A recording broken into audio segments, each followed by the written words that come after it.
काशिफ अब्बासी साहब हमें ज्वाइन करें।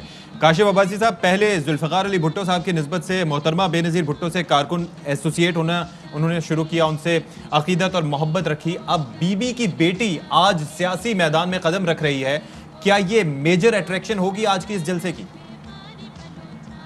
देखिए जी, अट्रैक्शन तो होगी, जाहिर है। जब भी नए पॉलिटिकल एक्टर्स मैदान में आते हैं, जब भी बेनज़ीर भुट्टो साहबा की अगर साहबजादी मार्केट में मैदान में आएंगी, जलसे पे आएंगी, तो जाहिर है उसका एक अपना चार्म और अपनी अट्रैक्शन होगी। गो कि मैं इस मौरूसी सियासत के खिलाफ हूँ ज़ाती तौर पे। मैं अभी देख रहा था इस जलसे में, इससे पहले देखें आपने हम किस तरह इस मुल्क की पॉलिटिक्स को चलाना चाहते हैं, इसका फैसला भी इस मुल्क की लीडरशिप को भी करना है, इस मुल्क के लोगों को भी करना है। ये काफी नहीं है कहना कि क्योंकि लोग कबूल करते हैं तो आप कौन होते हैं ये कहने वाले। लोग तो बहुत सारी और चीजें भी कबूल कर लेते हैं, लेकिन आप उस पर कानून साजी करके उनको रोकने की कोशिश करते हैं। तो एक एजुकेशन तो पॉलिटिशियन का, लीडर का काम है। सो मैं अब तो, ये मेरी जाती राय है कि सिर्फ किनशिप की वजह से, सिर्फ ब्लड की वजह से किसी के पास ये राइट नहीं होना चाहिए कि आप सीधे आके कहें उसके बाद मैं, मेरे बाद वो, उनके बाद वो। तो ये तो चीज एक अलग प्रिंसिपल पोजीशन है। लेकिन आसिफा भुट्टो साहबा की जो एंट्री जिसकी आप बात कर रहे हैं पॉलिटिक्स में, क्या ये एंट्री होती अगर बिलावल साहब ठीक होते तो? नहीं। ये एक बड़ा सवाल है कि अगर उनको कोविड ना होता तो क्या आपको लगता है कि ये उनका जलसे में आना फिर भी होता, यानी ये जलसे में तो काशिफ साहब, आप समझते हैं कि she was always a backup plan? जब आपको याद होगा गिरफ्तारी की बातें हो रही थी बिलावल साहब की, तो आसिफ जरदारी साहब ने भी कहा, बिलावल ने भी कहा कि मेरे बाद ये आवाज बनेगी, तो that was always on the cards. हाँ, ये बात ठीक है। इस जलसे में शायद वो ना आती हो तो गिरफ्तारी की सूरत में है, कहीं ना कहीं आगे जाकर कहीं ना कहीं उनको पॉलिटिक्स में आने का मौका मिलता। बट ये इस जलसे की हद तक, पीपल्स पार्टी के वोटर सपोर्टर की हद तक, if you want to ask me कि क्या उनका रिस्पॉन्स, या वो तो बहुत एक्साइटेड होंगे क्योंकि बेनज़ीर भुट्टो साहबा की साहबजादी हैं। आपने मरियम नवाज शरीफ साहबा को देखा, एक खातून होने का वैसे भी एक, जहां पाकिस्तान में एक डिसएडवांटेज है, बट एक एडवांटेज भी, एक सॉफ्टनेस आ जाती है इमेज में, एक सॉफ्ट इमेज होता है, जिसका मुस्लिम लीग नून ने कब उसका बड़ा फायदा उठाया। So I think it will be an advantage Peoples Party for the time being. लेकिन पंजाब में अपने आप को रिवाइव करने के लिए आसिफा भुट्टो जरदारी और बिलावल भुट्टो जरदारी से बहुत ज्यादा पीपल्स पार्टी को करना पड़ेगा। अनफॉर्चुनेटली पिछले 10 साल में तकरीबन वाइप आउट हो गई है सेंटर और नॉर्थ पंजाब से पीपल्स पार्टी।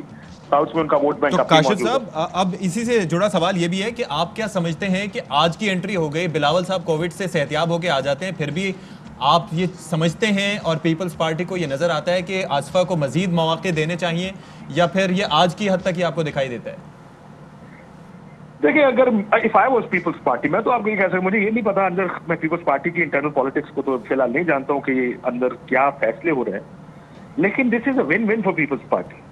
देखिए, बिलावल साहब को अगर पाकिस्तानी पॉलिटिक्स की तरफ भेज दिया गया है कि आपने कौमी असेंबली में और लार्जर नेशनल लेवल पे पॉलिटिक्स करनी है, तो जो फार्मूला नवाज शरीफ, शहबाज शरीफ पंजाब में अप्लाई कर रहे थे, वही फार्मूला पीपल्स पार्टी सिंध में अप्लाई कर सकती है कि बिलावल, जिस तरह बिलावल अगर नेशनल पॉलिटिक्स के लिए है तो आसिफा को प्रोविंशियल पॉलिटिक्स के लिए लिया जा सकता है। She can actually be the voice of Sindh. अगर बिलावल पीएम कैंडिडेट होंगे, आसिफा सीएम कैंडिडेट बन सकती है सिंध में। सो ये किया तो जा सकता है। आई don't know how comfortable Bilawal is. देखें, आई एम प्रीटी श्योर कि ये अंदर खाने की ना कहीं बात हुई होगी कि इसका जो भी बच्चों में से पॉलिटिक्स में करेंगे, ज़ाहिर है लीडर एक ही होता है, 2 लीडर्स नहीं हो सकते party. Is she willing to take a back seat when it comes to Bilawal Bhutto? तो ये वो तमाम सवाल हैं जिनका जवाब मैं नहीं दे सकता। ज़ाहिर है ये जवाब तो पीपल्स पार्टी के पास होंगे या बिलावल साहब के पास और आसिफा के पास होंगे। लेकिन ये अगर इस्तेमाल करना चाहें आसिफा को, आसिफा बीबी को अगर पॉलिटिक्स में, I don't think that's a bad idea. क्योंकि जाहिर है आपको याद होगा, मैं आपको बहुत सी मिसालें दे सकता हूँ जहाँ पे इलेक्शन की कैंपेन होती है, शहबाज साहब एक जगह जलसा करते हैं, मियां नवाज शरीफ साहब दूसरी जगह जलसा कर रहे हो। पीपल्स पार्टी को के पास अपनी फोर्सेस को डिवाइड करने के लिए वो लीडरशिप नहीं है जो बिलावल या जरदारी, उस वक्त जरदारी साहब की गैर मौजूदगी में किसी और जगह पे लीड कर सके। अगर बिलावल सिंध में कर रहे हैं तो आसफा को पंजाब भेजा जा सकता है। अगर बिलावल पंजाब में अपनी सियासत कर रहे हैं इलेक्शन टाइम पर, आसफा भुट्टो जो है वो सिंध को कवर कर सकते हैं। तो ये इस्तेमाल बहुत आसानी से और बहुत बेहतर तरीके से किया जा सकता है इस सिचुएशन को। आई डोंट नो के अंदर के डायनामिक्स क्या हैं और वो किस तरह इस्तेमाल करना चाहते हैं। लेकिन काशिफ, अगर दोनों के मिजाज की बात की जाए तो बिलावल कभी सख्त बात करते हैं, कभी अपने वालिद की तरह मुफाहमत का रवैया भी इख्तियार करते हैं, लेकिन आसफा की अगर बात की जाए तो वो डट जाती हैं, अपनी वालिदा की तबीयत की हामिल हैं, वो उस तरह की उनकी तबीयत है। तो आपको क्या लगता है, सिंबल ऑफ रेजिस्टेंट देखते हैं आप आसफा को? देखिए, एक तो आपने कहा बीबी की तरह डट जाती है, मैंने तो बहुत जगह पे उनको कॉम्प्रोमाइज करते हुए देखा। उनकी तो सारी political history compromises upon compromises थी। आपको याद होगा जब 88 में वापस आई है तो उस वक्त भी एक कॉम्प्रोमाइज था। 88 में हुकूमत बनाई, वो कॉम्प्रोमाइज करके गवर्नमेंट बनाई गई थी, जिसमें साहबजादा याकूब खान को फॉरेन मिनिस्टर रिटेन करना, दूसरी वजारतें महबूबुल्लाह, ये तो सारी डिक्टेशन पहले से उनके पास मौजूद थी। ये जब पाकिस्तान वापस आ रही थी तो उस वक्त उनको मुर्तजा भुट्टो ने कहा कि आप क्या एक ऐसे शख्स से ओथ लेना चाहेंगे जो हमारे बाप का कातिल है? और उन्होंने कहा पॉलिटिक्स है, पॉलिटिक्स में you have to be flexible. तो ये फ्लेक्सिबिलिटी तो मोहतरमा बेनजीर भुट्टो ने दिखाई। जब लॉयर्स मूवमेंट के बाद आपको याद होगा चार्टर ऑफ डेमोक्रेसी में था कि डिक्टेटर से बात नहीं होगी, अबू धाबी में जाके मोहतरमा ने और वो जो एनआरओ सामने आया था वो सबके सामने। अच्छा, इससे हटके एक और चीज है उसके बाद काशिफ अब्बासी साहब, एक और चीज़, अगर हम बात करें पार्टी की हद तक ये वैसे मुख्तलिफ फैसलों के हवाले से इख्तलाफी नोट रखना या अपना सख्त मौक़िफ़ देना, वो तो हमने देखा। इरफानुल्लाह मरवत साहब की शमूलियत के मामले पर आसफा ने बड़ा सख्त मौक़िफ़ अपनाया था, फिर उन्हें फ़ैसला चेंज करना पड़ा। फिर उसके बाद वो इमदाद पताफ़ी साहब की भी सिचुएशन आपके सामने होगी, जब नुसरत सहर अब्बासी वाला वाक़या हुआ था तो उस वक्त भी इन्होंने अपना मौक़िफ़ दिया था। तो अलग नुक्ता नज़र रखती हैं अपनी आसफा। देखिए, ये जिन इश्यूज की आप बात करें ना, इमदाद पताफी का, और दूसरा कौन सा इशू आपने मेंशन किया अभी? दूसरा जो है वो इरफानुल्लाह मरवत साहब को जब शामिल किया जा रहा था पीपल्स पार्टी में, तो उस वक्त भी इन्होंने काफी सख्त कुछ चीजें जिसके ऊपर असूली पोजीशन लेना आसान है। देखिए, विमेन इश्यूज के ऊपर इन तमाम बहन भाइयों की, इस पार्टी की लीडरशिप की खवातीन के इशू पर बड़ी clear position, it's a very good clear position that they carry on these issues. इसी वजह से इमदाद पताफी के इशू पर कोई इनको सोचने समझने की जरूरत नहीं पड़ी है। लेकिन देखिए, पॉलिटिक्स जो है, पॉलिटिक्स सिर्फ खवातीन के इश्यूज या इन प्रिंसिपल जो प्रिंसिपल पोजीशंस है, उसे आगे जाके बहुत सी जगहों पे लचक दिखानी पड़ती है, कहीं आपको कॉम्प्रोमाइज करने पड़ते हैं।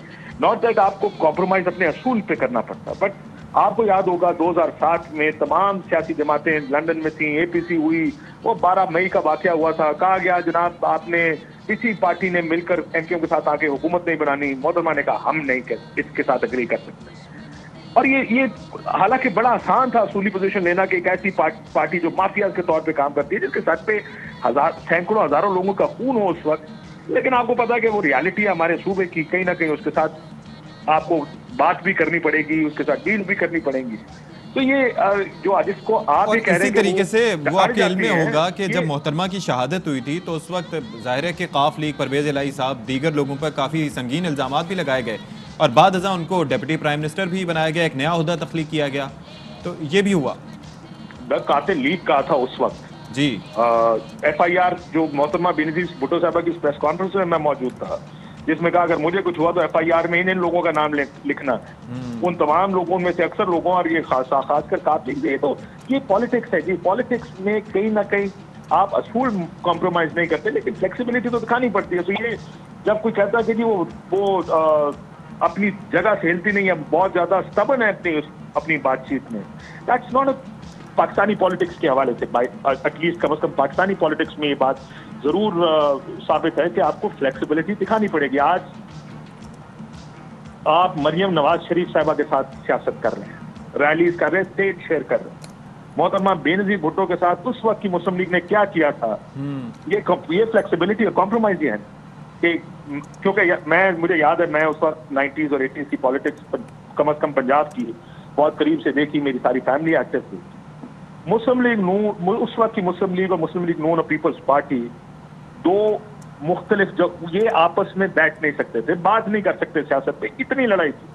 आखिरकार आपने कॉम्प्रोमाइज किए, काबिलियत से दूर जाने की बात आप करें, करीब जो करंट हिस्ट्री में आप देख लें कि ये जो लॉयर्स मूवमेंट थी और इफ्तिखार चौधरी साहब की बहाली के लिए जो लॉन्ग मार्च था, वो किस गवर्नमेंट के खिलाफ था? पंजाब में गवर्नर राज किसने लगाया था? पीपल्स पार्टी ने लगाया था। एग्जैक्टली बात ठीक है आपकी, एग्जैक्टली। तो ये सियासी ये मैं इसीलिए कह रहा हूँ, वो तो देखिए आप जिन एक्शन की बात करें वो तो मुस्लिम लीग नून के, मैं तो पीपल्स पार्टी के माफी चाहता हूँ। लेकिन देखिए बहुत सी चीजें जब आप हुकूमत में आते हैं उस वक्त बहुत सी चीजें, बहुत से फैसले ऐसे होते हैं किसी भी हुकूमत के जो वक्त और हालात देखकर किए जाते हैं। इसलिए ये अभी तो खैर दिस इज टू अर्ली कि हम आसफा भुट्टो साहबा की फ्यूचर पॉलिटिक्स पर उनका क्या रोल होगा, unless People's Party comes out with a plan और ये हमें दिखाई दे कि वो इनको एक्टिव करना चाहते हैं पॉलिटिक्स में।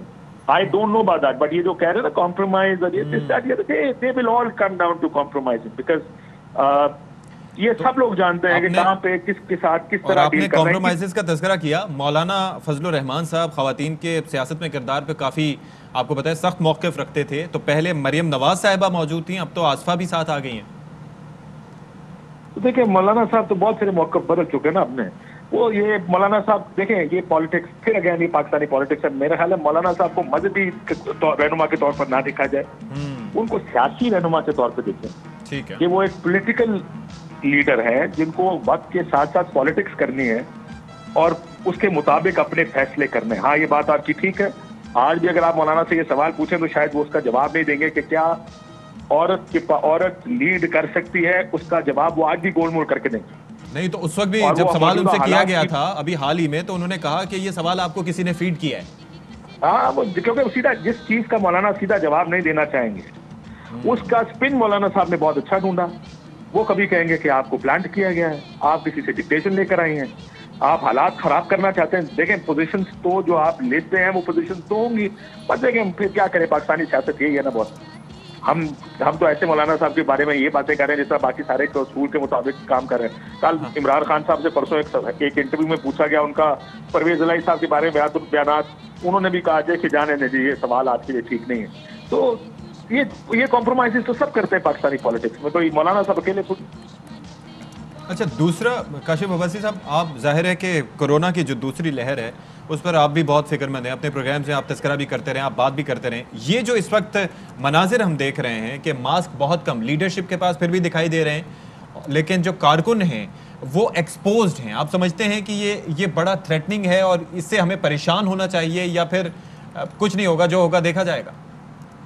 मेरी बात सुनिए, how do our politicians look at this? आपको देखना ही है कि हमारे सियासतदान इन हालात को कैसे देख रहे हैं। वो थोड़ा सा अपने आप को आइसोलेट करते हैं। लोगों का काम है मरने का। देखिए कल परसों मैं देख रहा था असद उमर साहब सक्खर पहुंचे हुए, उनका जवाब आगे से ये आया कि 300 लोगों का फंक्शन है। यानी शादी हॉल में क्लोज एनवायरनमेंट में 300-400 लोगों का फंक्शन नहीं हो सकता, लेकिन अगर असद उमर साहब का नौजवानों का फंक्शन हो तो वो ठीक है। गवर्नमेंट हमेशा डायरेक्शन सेट करती है, याद रखिएगा। गवर्नमेंट का काम है एक मॉरल हाई ग्राउंड अपने हाथ में रखना, अपने पास रखना।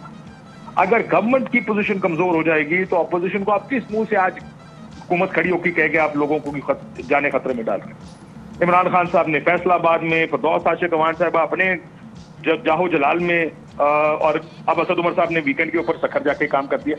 प्रॉब्लम इसकी है सबसे बड़ी जनाब, जब तक पॉलिटिकल पार्टीज और खासकर गवर्नमेंट लीड ठीक से नहीं करेगी, फॉलो कोई नहीं करेगा। आम लोगों को आप जिस रास्ते पे लगाएंगे वो लग जाएंगे। उसको अपोजिशन कहती है बाहर निकला, वो अपोजिशन के लिए बाहर आ जाते हैं। उसको हुकूमत कहती है निकला, वो हुकूमत के कहने पे बाहर निकल आते हैं। सो वो बेचारे तो कहीं ना कहीं अपने लीडर के कॉल पर जवाब देते हैं। उसको इससे ज्यादा तो नहीं पता जितना वो अपनी पॉलिटिक्स के हिसाब से और अपने तरीकाकार के हिसाब से ठीक चल रहा। ये तो काम लीडरशिप का। अब लीडरशिप कौन सी है? आज ऑपोजिशन जो कल ये कह रही थी कि हम FIR कटवाएंगे इनके खिलाफ, अगर ये हो गया तो अगर इमरान खान के खिलाफ FIR होगी फर्स्ट वेव में, आपको याद होगा, आज वही लीडरशिप कह रही, कोई फर्क नहीं पड़ता, लोग नहीं मरते, मर भी गए कुछ तो क्या होगा। ठीक है, ये आपके मुल्क की लीडरशिप है यार, कोई किसी को जवाबदेही नहीं है। सबका जाती मफाद और फायदा सबसे आगे है, उसके आगे कोई नहीं, ना कोई सियासी जमात देखती है। ये याद रखिएगा, पावर पॉलिटिक्स है, सबको अपनी सीटें चाहिए, सबको वजीर आजम बनना। इससे आगे हमारी पॉलिटिक्स कुछ नहीं है, कोई असूल नहीं है हमारी पॉलिटिक्स।